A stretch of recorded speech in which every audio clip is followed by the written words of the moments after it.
a little bit about change today. Change. So I, of course, thought about my all-time favorite joke file. Thought about the one about the Buddhist who goes and orders, asks the hot dog vendor, it says, make me one with everything. And hands him the hot dog. He gives a 20 to the vendor, and he puts it right in his pocket. And the Buddhist says, where's my change? The vendor says, change must come from within.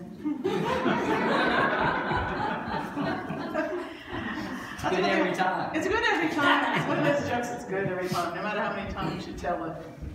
Talking about change and preparing for change, being ready to change. I took that, my title, The Readiness, from a very old quote. It's from Hamlet, I think. I'll quote from Shakespeare. The readiness is all. The readiness.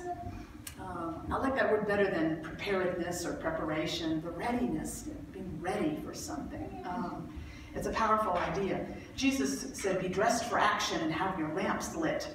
Very similar idea, importance of being ready for change, being ready for transformation, being ready to come up higher.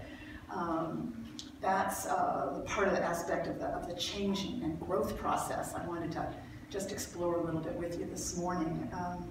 We frequently don't see that preparatory stage of growth in ourselves, the preparations that are going on before we make that new step into coming up a little higher. We don't see it in each other either. Very often, if we look at other people's accomplishments, we think they're luckier than us, or especially gifted, or don't have the burdens we've had to deal with, or whatever. But chances are very good they've just prepared. They've worked, they've tried things, they've made adjustments, they've tried again. That tends to be how we prepare ourselves. There are a lot of examples and stories out there of people who worked hard kind of preparing themselves before the big breaks came, before the accomplishments came.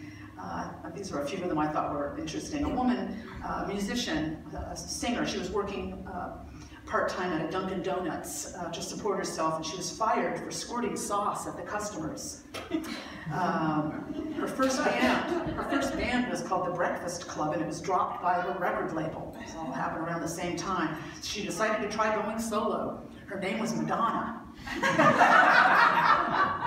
Started it out at Dunkin' Donuts. How about that? Joseph Heller, who wrote a book about World War II called Catch-22. Got rejected lots and lots of times. In fact, he renamed the book Catch-22 because it had been rejected 22 times, his manuscript. One of the publishers said, I haven't the foggiest idea what this man is trying to say. He did okay with that book, despite that. In 1967, a young band leader got booed off the stage because the crowd was eager to see the headliners, and he got dropped from the tour as a result of that. His name was Jimi Hendrix, and he was opening for the Monkees. Unbelievable. Jim Carrey, you all know Jim Carrey. He grew up in a low-income family. He had to drop out of high school. At age 15, he took a job as a janitor to try to support his family. At his first comedy club gig, a place called Yuck Yucks in Toronto, he was booed off the stage. He tried auditioning for Saturday Night Live and didn't make it. But just ahead, there was Ace Ventura and Dumb and Dumber and all the other hits he had. That's part of the preparation stages, the failures, the rejections, the things you tried that didn't quite work out, and so you make adjustments and you get better, and you learn things and you get better and better. That's how the readiness comes up into being. That's how we get ready for the next step up, for the next becoming of what's possible for us to become. I was interested to learn, just doing some research online about change. There's an interesting structure, 5 stages of change that a couple of researchers named DiClemente and Prochaska put together about 20 years ago. They were addiction researchers, and they introduced this 5-stage model of change based on their observations of how people modified problem behaviors, drinking, smoking, eating too much, things like that, kind of addictive behaviors, how they modified those behaviors, how they worked with change, how they managed that overcoming. And I think it's quite interesting that 5-stage process, most of it has to do with before you do anything. Most of it has to do with preparation, before you actually take a step or take an action. These are the 5 stages. The first stage is pre-contemplation. Pre-contemplation, people in this stage not really thinking about changing yet, not even really sure what they need to do or if they need to do anything. They might have a vague sense of discomfort. They might even be defensive of some of their addictive patterns or habits. They might be aware other people are suggesting they change in certain ways, but nothing has come clear yet about something they want to do or a change they want to make. Pre-contemplation. Second stage is contemplation. Begin to think about it. Begin to think about some possible changes that maybe you could make. That some ideas are beginning to come to you that maybe these suggestions that have been reaching you, there's something to them, and you begin to reflect on that and what it would look like. You begin to consider some new possibilities. Do a little visualization. That's the contemplation stage. Third stage is preparation. Preparation, looking at options, doing some research, maybe taking some classes, doing some planning. Also, very importantly, beginning to hold new ideas in mind and to build them in your mind. We would take that very seriously in Unity because of our strong belief in thoughts held in mind, produced after their kind. These ideas actually rewire our brains. They call it neuroplasticity now, and there's a scientific explanation that they talk about neurons, these cells in our brains, neurons that fire together, wire together. In other words, if we keep thinking in a new way about ourselves, the neurons are firing and they link up with other ones and they actually rewire our brains as we become different, thinking in this new way about ourselves and our lives. That's powerful preparation, and that's the most critical part of the process. We believe that's what Jesus taught about how to pray, which is visualizing a good for yourself. He said, whenever you pray, whatever you pray for, believe that you have received it and it will be yours. Wayne Dyer called that thinking from the end. Be there already. Be there already in your head. It's just like you can taste it, you can feel it, you're there. You've already received it.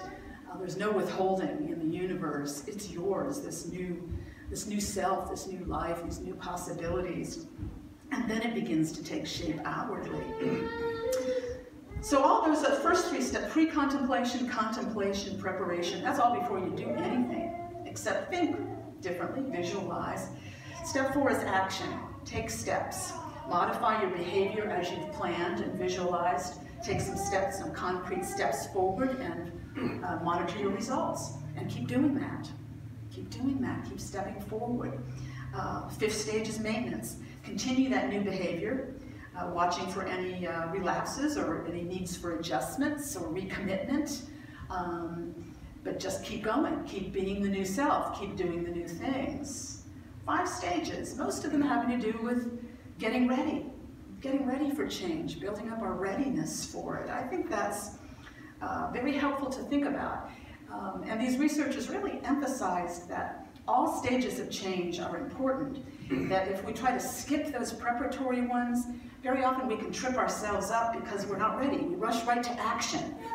And without contemplation, preparation, visualizing, thinking about, and then we don't get the results we want and it discourages us and we fall backward. All stages are important to that process. Change comes gradually, and the support we need and the resources we need seem to come to us as we need them. There's a mystery to it, how these things find us. Sometimes it seems like the timing is a mystery. I think in my life, frequently I've been aware that, an idea has been percolating or people had suggested things to me in the past, but I wasn't ready to hear them. Have you ever had that experience? I wasn't ready. The readiness wasn't quite there yet. There's an old adage you hear in spiritual learning circles, I guess, that when the student is ready, the teacher appears. I think that's what that adage is about, from my experience anyway. My understanding of that is that you can't actually, you can't hear something until you're ready to hear it. You can't learn something until you're ready to learn it. But when the readiness is there, when you've done the pre-contemplating and the contemplating, and you've begun to think and visualize in a new way, the resources you need are going to be right there. All of a sudden you're going to meet somebody who says something that's just what you need to hear at that moment. A book is going to fly off a shelf at you in the lending library back here, or you're going to hear about a class that's starting that's on this very thing you happen to want to learn or build your skills with. When the student is ready, the teacher appears. There's a mystery there about how the universe supports us. It's a generous and supportive universe, and the resources will find us. There's a law of gravitation about it. And people are dealing with it. Us, people everywhere, are going through these stages and going through this process all the time. If we dug a little bit, I bet there'd be a dozen or more stories in this very room. I was struck by a story, a lecture I heard online from a man named Russell Colts, who had a problem with anger management, and his talk was about how he worked with that. And I was struck by how very much like these 5 stages of change they were. It was really a nice example of how you do it. His talk is called Anger, Compassion, and What It Means to Be Strong. The pre-contemplation stage for him was he was vaguely aware of chronic irritability, that he was a little quick to flare up over things, and he was kind of vaguely aware that his family members were walking around on eggshells a lot of the time around him because they knew he might blow up over something. But he wasn't aware of a need to make any change or anything, just kind of vague awareness, something wasn't quite right or feeling quite right. But things shifted then. Teacher appeared, student became ready, the teacher appeared after his first child was born, a son. And about the time his son was about 3 months old, he was working at home at that time and doing child care that day and trying to get the baby down for his nap. It took a long time, and finally they got the baby in the crib. Maybe he was 3 months old. And so got to go to his desk, get some work done, when all of a sudden the baby started crying again. Temper flared up, anger flared up. He had this very keen awareness. He wanted to go in and yell over the crib, "Why don't you just sleep?" But he did not. But he did not. The student was ready, and the teacher appeared in the guise of a 3-month-old child. He realized that was not the kind of father he wanted to be, who would blow up over every insignificant matter or behavior that arose in their lives. He didn't want his family walking on eggshells around him as they raised their child and had others. He began to feel like maybe there's something I can do here. Maybe I can do something about this behavior. Began to contemplate it. Stage 2, contemplation, began to really reflect on changing, becoming different in this way, learning to manage his temper. He began to consider that a possibility. Began to think about other people who didn't seem to have a problem with anger and how that looked on them. He began to think about that a little bit. He moved right into preparation then. As an academic, he had a PhD in psychology. He started reading. That's what academics do. They read. They read. He read all kinds of books on anger management and realized there's lots of anger management tools out there to help. Once you're ready, when the student is ready, the teachers appear, the books became available, all the tools were out there ready to be drawn upon. He learned a lot about how one of the challenges with anger management is that when it flows through you, it feels powerful. It makes you, there's a strength to anger when it flows through you. There's a power to it, but it's often masking feelings of vulnerability and weakness and shame. And he began to learn more about it and to realize he wanted to change and to begin to think about how he might do that. He read a book by the Dalai Lama about using compassion as a way to deal with anger and with other problematic emotions, to regard yourself when it happens to you with compassion, with non-judgment. And he began to use that as a tool.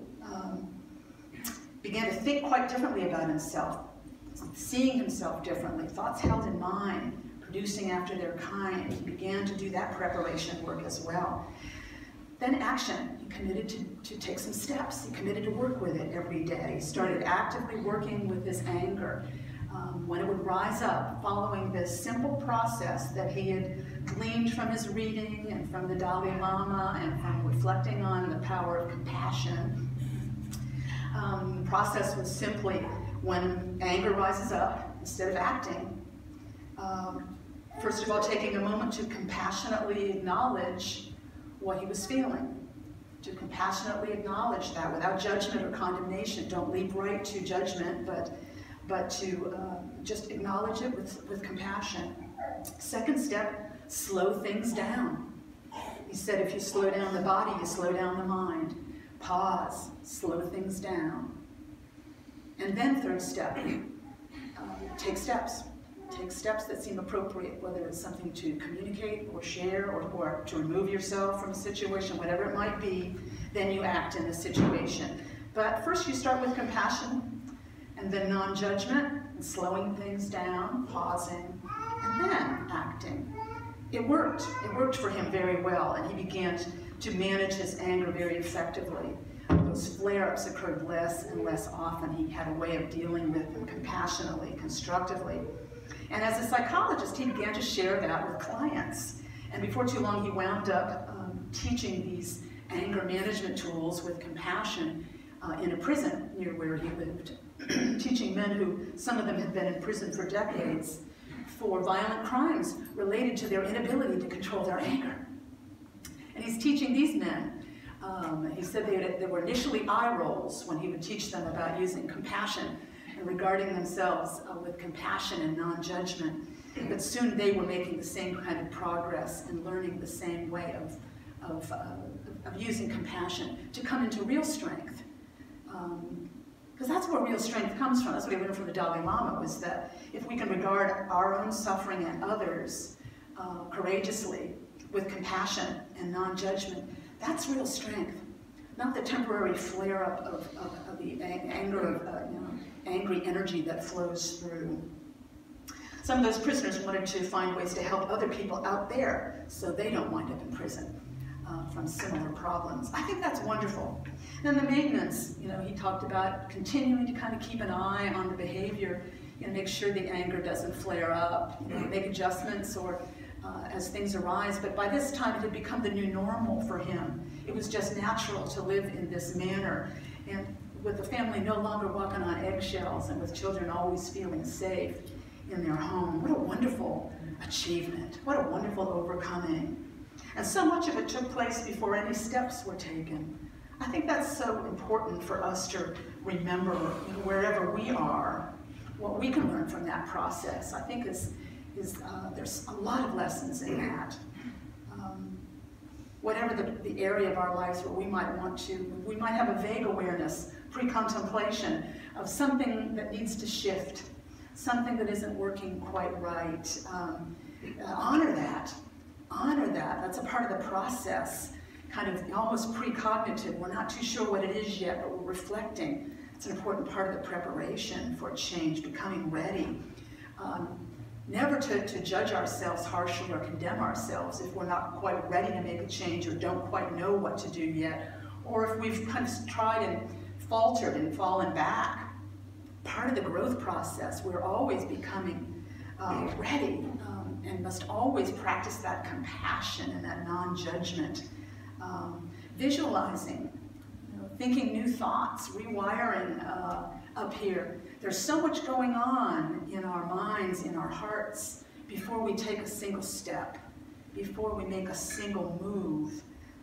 That becoming ready is so important and often so invisible to us, but more palpable, more amazing than we can imagine. I think sometimes we don't even know the wonderful overcoming we're going to experience. We're involved in the getting ready, doing the preparations through whatever practice we do, whatever centering or spiritual practice, whatever communities we're involved in, whatever work we're doing to keep ourselves centered and strong. we're preparing ourselves all the time, I think, for the next step up, don't you think? Aren't we always growing? At a certain time in our lives, it's growing physically, but throughout most of our lives, it's growing mentally, spiritually. And we're learning new tools, and we're expanding who we are in new ways, and we're coming up higher. And the preparations are ongoing, and the ceiling is invisible. I don't know how high the ceiling goes. Are there any limits on how high we can go, how fully we can reach our potential? How far does your potential go? I think it goes beyond our sight. We had a wonderful example of that in our community this past week. Those of you who receive our prayer are on our email prayer chain, and of course any of you can be if you want to, just give us your email address. Heard of the passing of Etika Luckett this past week. It was Wednesday. Those of you who might not know her, she and her partner Lisa visited the church on teaching visits a few times. Both of them guest spoke, did their amazing music for us. They did a soul session for World Day of Prayer for us, music and meditation, hour and a half, lovely time. They taught a meditation workshop for us. Wonderful, spiritually in tune individuals. And Etika had been dealing with cancer on and off for something like 7 years. So she had experienced a rapid decline and passed this past Wednesday. Lisa shared on their website some details about how that happened. So despite our sorrow, of course we were hoping to have them back at the church again frequently. We will miss them, her presence with us. The manner of her passing was quite inspiring. I wanted to share with you, those of you who might not have heard it, because it's a transformation, a demonstration of how ready she was to move beyond our sight in a most inspiring way. And it lets us know this growth process is unlimited. It gives us a demonstration of that. On Wednesday, it was a full moon. It was a beautiful night. That was the day she passed. It was a very conscious passing. She never lost consciousness. She received a lot of guests. The choir from their center church went and sang for her. There were lots of blessings for her passing onward. She asked for her guitar and did a song with Lisa, the very first song they'd ever done, called Breath. They did once again in closing. There was joy. There was laughter, there was peace. She did not have pain. And she passed consciously in the evening, dusk hour, 7:30, 8 o'clock. She told Lisa before passing, look for me out in the sky. Look for me as you leave hospice tonight. And when Lisa left, she saw a glowing orb in the sky up beside the moon. She took a video of it, and it's on their website if you have an opportunity to go to lisaanderika.com. I think it's a blessing that she shared that with us so that we can it sets the bar. It makes us realize our growth potential is unlimited. She had prepared herself through a lifetime of spiritual practice, of the way she dealt with illness and challenge. One of the things Lisa said in her writing about it was that they had always known, the two of them, that this journey through illness Etika took over these years was more about consciousness than cancer.